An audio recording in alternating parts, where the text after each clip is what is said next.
ku giti cyari ku mpinga ya wa musozi niho yavugiye uti byose birarangiye. Yatanze ubugingo bwe kugira ngo abakene n'indushyi bamwegere, ndetse yicishije bugufi kugira ngo n'abatagira shinge na rugero nabo baza bakire. Ikaze mu ndirimbo y'umunsi.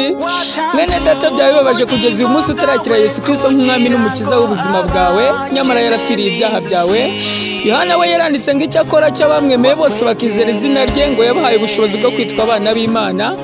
Uyu munsi nawe wakakira Yesu Kristo nk'umwami n'umukiza wawe, maze ubuzima bwawe bugahinduka ukitwa umwana w'Imana. Muri ibyo yaririmbye ngo kandi uwo mutwaro wikoreye mwemerera ugutura uruhuke, ngo tuzabane mu ijuru. Icyama nawe ukumvira ubu butumwa, Yesu aguhe umugisha. Amen.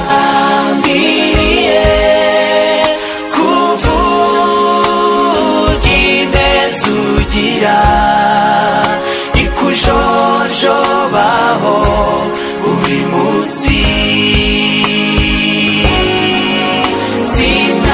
sinagambura nesheje umuhigo wanjye, kuko nawe utaretse wa mugambi wari ukomeye.